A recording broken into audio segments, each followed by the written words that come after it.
Hi, this is Tim of the 1916 Company. Welcome and thanks for logging on. If you love this watch, email me. I am still Team Mosso at thewatchbox.com. It is still in the description below.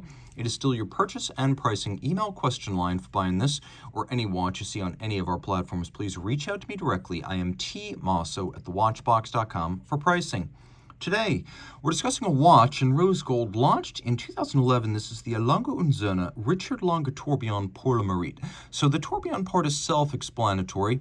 Richard Lange at Lange Sohne means dials with Roman numerals.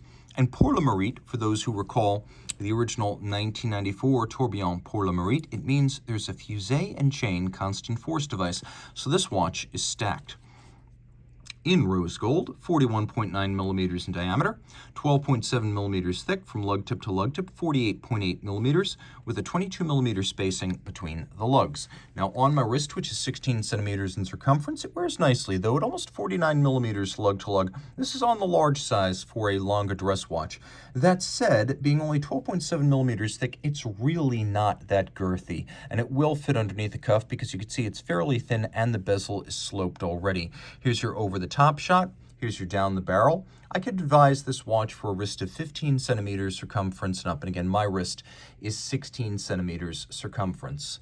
The strap is a wonderful light brown, large rectangular scale alligator leather. It's got a semi-gloss finish. There is some stuffing or bolstering to give it volume. A monotone stitch, a folded edge, and then on the back, black calfskin, a brand new Lange factory strap, no crimping, no gouging. And a feature that is always a sight on a Lange, and also a gratifying addition, a full folding clasp, which surprisingly Lange does not always include, even on flagships and complications. If you're wondering why there's a Swiss hallmark on this German-made watch's clasp, you see that little B there? That's for Brogioli down in the Italian-speaking part of Switzerland.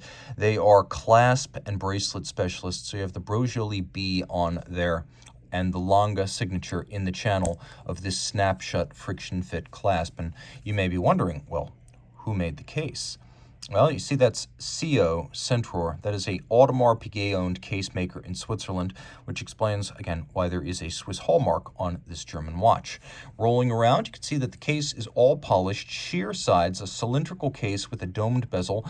The lugs, as we've seen on most Lange watches since '94, stepped out from the case band to give it a little bit of an air of a pocket watch converted to a wrist watch, as Lange today is a revival brand created in 1990. So many different decisions were made along the way to try to link it to the historic Lange Sohne, which traces its history back to F.A. Lange creating his watch house in the town of Glashütte back in 1845. And he was the father of watchmaking in Glashütte, previously known for jewelry, silversmithing, and yes, glass, as the town's name literally means glass hut. It was a glass-blowing artisanal center.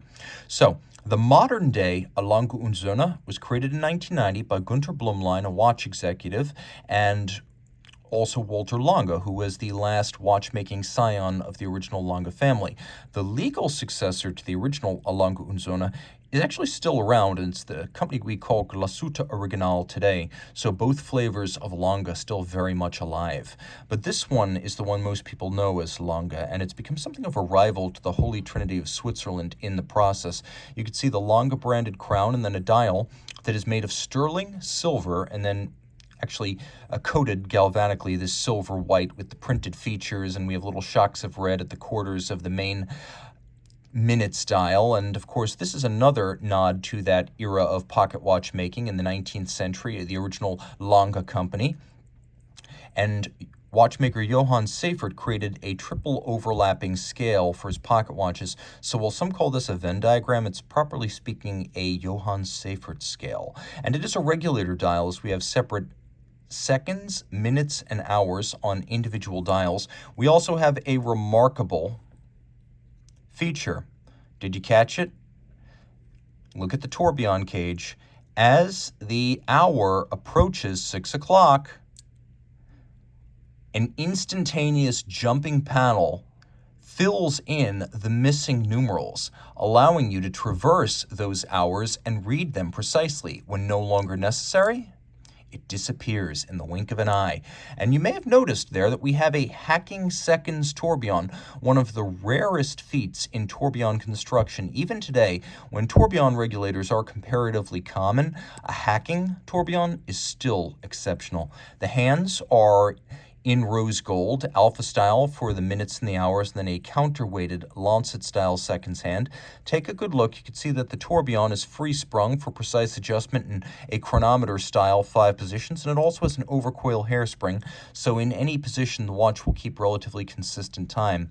It beats away at 3 hertz. We're going to turn everything over here, and now you can see the fusee and chain. Now this is a constant force device that dates back to the 16th century in the verge escapement. In the modern era, with the lever escape, we don't strictly need this. You can create a mainspring with a very flat torque curve, regulate it precisely, and get reasonably consistent timekeeping.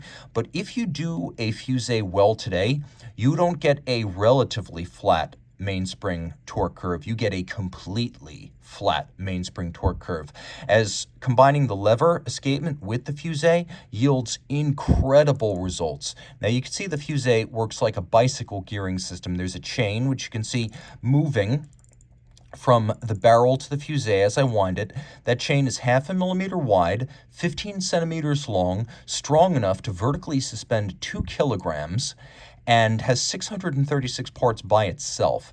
Now you can see we have the fusee that has a differential, a planetary style differential in it, so that there's no loss of force to the escapement as you wind it. There's no fluctuation. The way this works is that the fusee is a little bit like a cone, but not perfectly. It's what's called a hyperboloid, and it has a track, a big spiral leading up the side of it like a mountain, and as the mainspring torque runs down, the watch has a 36-hour power reserve. As the mainspring torque runs down, it pulls a larger diameter of the fusee, which in turn is geared to the escapement. So the mainspring loses torque, but the fusee recreates it, ensuring that for those 36 hours, you get flat or constant force to the escape. And it is a beautiful anachronism, but it's still very functional, and it does its job. Now, you could see the intricacy here is all on display. Most Lange watches feature a solid 3/4 plate. Why? Because it's a nod to the pocket watch era. But here, it's been fully skeletonized, showing you the chain, the fusee, the planetary, the barrel, and the drivetrain that it actuates. You could see that the underside of the tourbillon features a freehand engraved floral motif. We have 3 different sizes of perlage or engine turning. We have both polished, black polished, and fire blued screws. We have glasuta stripes across the bridges. Note all of the mirrored anglage on the edge of the bridges, but also the interior hollows of the skeletonized bridges. Note the use of golden chaton cups to hold the pivot jewel, another nod to the way things were made in the pocket watch era. Look at the vintage-inspired swan's neck click spring. There's a little bit of glue from a piece of tape, don't mind that. But look at that swan's neck style click spring and the black polished steel click with the ratchet next to it and the black polish on its sawtooth profile. Look at the solarization on the barrel cap. Everything about this is surpassing in its beauty. And there is a stop works, so rather than running imprecisely and losing time, the watch will stop itself when it reaches a certain cutoff point. 30 meters water resistant. You can see that this is a 31 joule movement adjusted in a chronometer and high horology style 5 positions, leaving nothing to be desired in terms of tech, spec, exclusivity, beauty, and accuracy. This is a watch that delivers it all. If you love this watch, reach out to me. I am Team Mosso at thewatchbox.com for purchase and pricing details. One more detail. Look at the steel, black polished, and internally and externally beveled tourbillon carriage. We have both exterior points where bevels converge in a point and interior creases where bevels converge in a crease. Tough to do on soft materials, very tough to do on the steel material here. And if you look at the actual shape of the tourbillon cage, you'll be able to match it to historic German chronometer grade tourbillon regulators. So there's a lot of history packed into this watch. Again, reach out to Team Mosso at thewatchbox.com for purchase and pricing details.